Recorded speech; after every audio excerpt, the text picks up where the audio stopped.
Across the globe, millions cry out for healing every single day.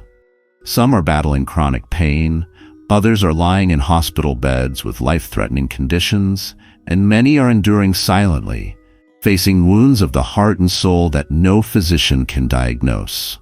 Maybe you too are in a season of suffering. Perhaps you've prayed for healing, but the pain persists. Or maybe you've watched a loved one fight an illness, desperately hoping for a breakthrough that hasn't arrived yet. In moments like these, a question rises from the depths of our hearts. Does God still heal today? The Bible is filled with verses about healing, and many turn to familiar passages like Isaiah 53:5. By his stripes we are healed. Others find comfort in Psalm 91's promises of divine protection. But there is one psalm often overlooked, containing a life-changing message about healing. A psalm that speaks not only of physical restoration, but also the healing of the soul. In this video, we will uncover this forgotten psalm of healing. We will explore its profound meaning, transformative power, and how it applies to your life today. Whether you need healing in your body, mind, or spirit, this psalm holds a message for you.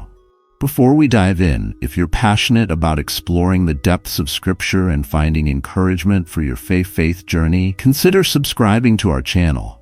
Your support helps us bring more content that inspires, strengthens, and uplifts believers worldwide.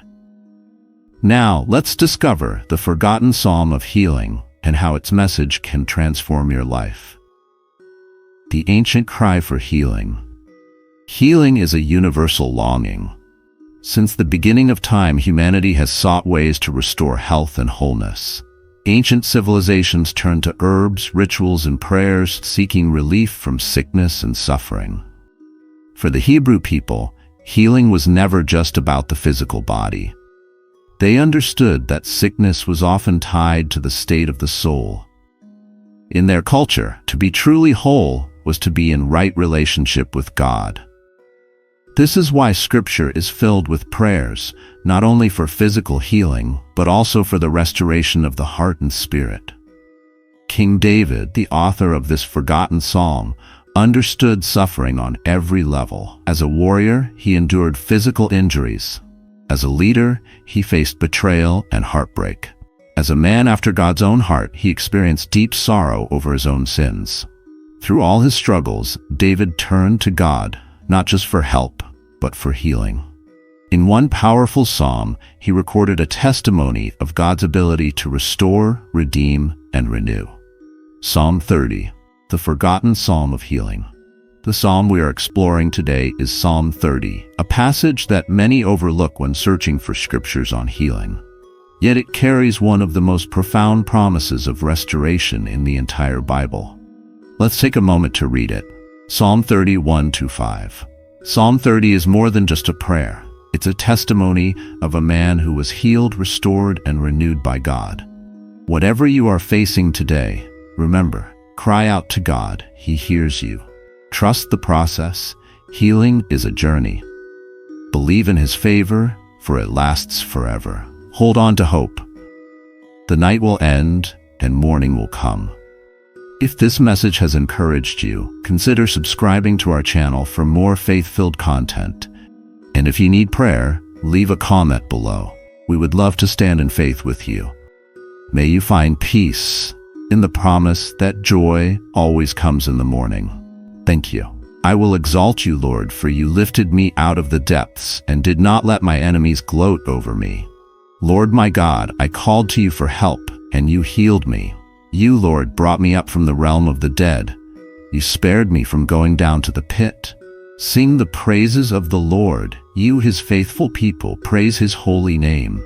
For His anger lasts only a moment, but His favor lasts a lifetime. Weeping may stay for the night, but rejoicing comes in the morning. This psalm is a declaration of healing, physical, emotional, and spiritual. It is a song of thanksgiving from someone who has been rescued from the brink of despair. But why is this psalm so powerful? And how can we apply its truth to our own lives? Let's break it down. Healing begins with crying out to God. David opens the psalm with a testimony. Lord my God, I called to you for help, and you healed me. David doesn't say I healed myself. He doesn't say time healed me. He says, I called to you, and you healed me. This is the first key to divine healing, calling out to God. Throughout Scripture, we see this pattern again and again. When the Israelites were oppressed in Egypt, they cried out to God, and He delivered them. When blind Bartimaeus heard Jesus was passing by, he cried out, Son of David, have mercy on me, and he was healed. When the lepers encountered Jesus, they called out, and He cleansed them. Healing often begins with a desperate cry for help. But here's the challenge. Are we willing to call out to God even when we don't see immediate results? Many give up too soon. They pray once, don't see change, and assume God is silent. But David teaches us persistence. He called out, and God answered. If you are seeking healing, don't stop praying. Don't stop believing. God hears every cry, and His timing is always perfect. Healing is a journey, not just a moment. David's words, "You lifted me out of the depths," suggest that his healing wasn't instantaneous. It was a process. We often want instant miracles. We want the fever to break immediately, the pain to disappear at once, the diagnosis to change overnight. And sometimes God works that way. But other times, healing comes through a journey. Consider Naaman, who had to dip in the Jordan 7 times before his leprosy was healed. The blind man in Mark 8 was healed in 2 stages. First, he saw people like trees walking. Then Jesus touched him again for full restoration. Paul prayed 3 times for God to remove his thorn in the flesh, but instead God gave him grace to endure. Healing isn't always a single moment. It's often a journey of faith, growth, and deeper trust in God. If you are waiting for healing, know this: God is at work even when you don't see it yet. Keep walking in faith. God's anger is temporary, but His favor is eternal. David continues, "For His anger lasts only a moment, but His favor lasts a lifetime." Sometimes when we suffer, we wonder, is God punishing me? Did I do something wrong? While suffering can be a consequence of sin, not all pain is punishment. We live in a fallen world where sickness and brokenness exist. But David reminds us that even when God allows trials, His favor is still upon us. His grace is greater than our mistakes. His mercy outlasts our failures. If you've ever felt like God is distant because of your suffering, take heart. His favor lasts a lifetime. The night is temporary, morning always comes. Perhaps the most famous line from this psalm is, "Weeping may stay for the night, but rejoicing comes in the morning." David doesn't deny that suffering is real. The night does come. The pain does feel overwhelming, but no night lasts forever. Whether you are battling a long illness, struggling with grief, or facing emotional pain, morning will come. The storm will pass. The darkness will lift. God's healing will be revealed in His perfect time.